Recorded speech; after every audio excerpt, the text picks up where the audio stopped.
Hola, buenas tardes. Mi nombre es Aranza Loya. Soy estudiante debería estar en cuarto semestre, pero por lo del modelo y así me veo afectada y estoy pues como en primero cursando esta materia de Derecho Romano, que igual y agradezco por la oportunidad de conocer a la maestra. Los temas que yo elegí para esta exposición son el status civitatis, no sé si se pronuncia así, el derecho de familia, la tutela y curatela. Primero vamos a comenzar con el status civitatis. ¿Qué es el status civitatis? En Roma, el requisito para que el hombre libre fuera sujeto de derechos era el status civitatis, es decir, la ciudadanía. Cuando una persona pierde la ciudadanía, sufre de una captis diminutio media, pero la ciudadanía pues igual la podían recuperar. Los ciudadanos romanos son el centro de las civitatis como de las sociedades. Tienen una serie de derechos tanto públicos, que son para todos, y como privados, que era solo para los hombres. Pues como ya sabemos, las mujeres pues no tenían acceso a derechos en general. Los derechos de los ciudadanos romanos eran el jus mercy, el jus testamentifactio, el jus connubii y el jus actiones. La ciudadanía, por mencionar solamente algunos, se adquiere por nacimiento, por disposición legal, por concesión de la libertad y por manumisión. Y se pierde por la pérdida de la libertad, por fijación de residencia en el territorio de un país extranjero en el que no estuviese prevista esta eventualidad, por renuncia y como pena prevista en el proceso criminal. Los extranjeros en derecho romano. En primer lugar, como extranjeros podemos encontrar a los peregrinos. Coexisten con el pueblo romano, pero siguen conservando su propia estructura. Y bueno, los ciudadanos romanos son el centro de las civitas, la base. Tienen una serie de derechos tanto públicos, que son para todos, como privados, que eran pues exclusivamente para los hombres. Como bien sabemos, pues en aquel momento los derechos de las mujeres eran nulos, muchísimo menos de los que hay ahora, o sea, no contaban, pues eran objetos. Los derechos de los ciudadanos romanos eran el jus commerci, el jus testamenti-factio, el jus connubii y el jus actiones. La ciudadanía romana, por mencionar solamente algunas, se adquiría por nacimiento, por disposición legal, por condiciones de libertad, por manumisión y por inscripción testamentaria. Y como les mencionaba pues solamente por decir algunas.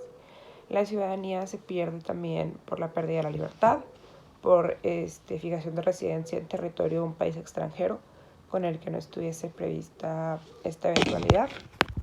También como pudiese ser como pena prevista en un proceso algún crimen que se ha cometido, algún proceso de alguna pena criminal, y también puede ser por renuncia.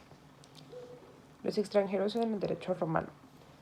En primer lugar, como extranjeros nos podemos referir a los peregrinos, que coexisten con el pueblo romano, pero siguen conservando su propio derecho, su propio culto, su propia estructura familiar. No están mal vistos, al contrario, son parte de la riqueza del país y pues no podían ser demandados porque eran solamente peregrinos. Lo que sí estaba mal visto y que pues podía cometerse acciones contra ellos eran para los enemigos que intentaban invadir o que pensaban invadir. Ahora, algunos conceptos del derecho de la familia: la capacidad jurídica y la capacidad de obrar. La capacidad de obrar no siempre coincide o va en la mano con la capacidad jurídica. Por ejemplo, un menor puede heredar, pero no puede vender o cerrar algún contrato como menor. O por ejemplo, también es otras personas que carecen de capacidad de obrar o de ejercicio necesitan un tutor que pueda pues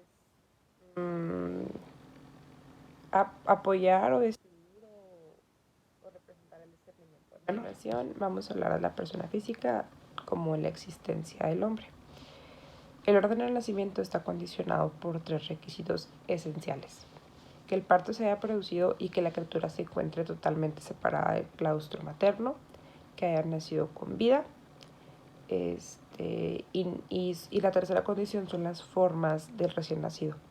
No se reconocía en el derecho romano como persona o sujeto de derecho a los seres deformes. Y pues como vemos en el texto, les mencionaba como seres, no como personas como tal. Y también había una cuarta implicación, que mencionaba que el parto debía ser perfecto. O sea, que la gestación de 180 días en aquel entonces, que tengan 6 meses cumplidos. Quien naciera antes de estos 180 días o 6 meses no era sujeto de derecho. A continuación vamos a pasar al status libertatis, que pudiera ser algo como cuando el estado de un esclavo, ¿no? De esclavismo. El esclavo se hallaba destinado a servir de modo permanente y sirviendo o no, solo tenía estatus cuando se realizaba una declaración de libertad. O sea, si ya no servías como un esclavo y no tenías toda tu declaración de libertad, pues igual no tenías estatus, no eras considerada pues una persona, ¿no? Y la situación de ciudadanía, que es lo que decíamos del status civitatis, ejerce la ciudadanía plena, que es quien se haya facultado para participar en toda suerte de derecho público, el de todos y el privado de los hombres.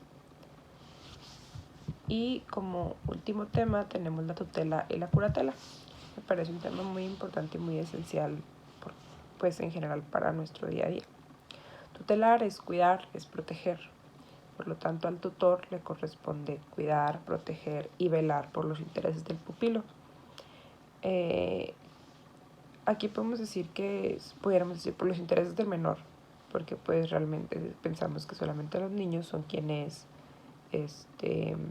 necesitan un tutor, pero pues es mejor mencionarlo como incapaz, como proteger y, y velar por los intereses del incapaz, porque también hay la posibilidad de que sí a los menores que necesitan un tutor, pero también a las personas mayores de edad que pues no tengan la capacidad de tomar sus propias decisiones, que tengan algún problema, no sé, pues de retrasos mentales o de alguna discapacidad o alguna situación que por X o Y pues no nos ayude a tomar unas decisiones más conscientes. También podrán ejercer la tutela las personas físicas y las personas morales sin fines de lucro, cuyo objeto sea la protección y atención de las personas de personas con discapacidad, también de personas mayores de edad, pero que por causa de enfermedad reversible o irreversible, o incluso por su estado de alguna discapacidad física, sensorial, intelectual, emocional, mental,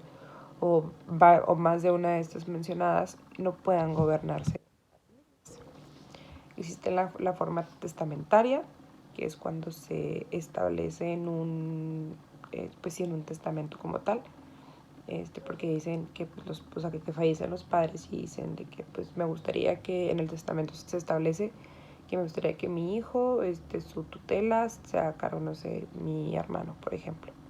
Se establece porque dicen que pues la ley se supone que dicta que los padres son los más aptos de cuidar de sus hijos, quienes verían lo mejor por ellos de forma legítima, que es cuando no se establece un testamento, pero pues es como se hace responsable de la persona mayor de edad, capaz, más cercana en su lineación, y la dativa, que se aplica cuando no hay ninguna de las anteriores. Las funciones del tutor son, como mencionábamos, la guarda y custodia del menor o incapaz, así como su protección, educación, asistencia, alimentación, rehabilitación, en la medida de las posibilidades del tutor. La administración de los bienes, y la representación jurídica, la representación en juicio o fuera de él en todos los actos civiles, con excepción del matrimonio, el reconocimiento de hijos y el testamento.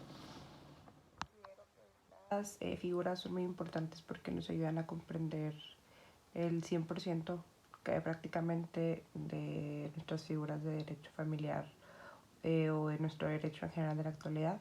Sobre todo me parece muy tierna la figura de la tutela, porque pues le entregas una parte, me parece muy noble, porque le entregas una parte de ti, de tu conciencia, de tu inteligencia, de tu tiempo y de tu persona a alguien que no tiene capacidad para decidir sobre sus cosas o que no, que tal vez confíen que haces pues lo más correcto de sus bienes. Esto es todo por mi parte y agradezco mucho la atención. Ojalá le guste mi trabajo.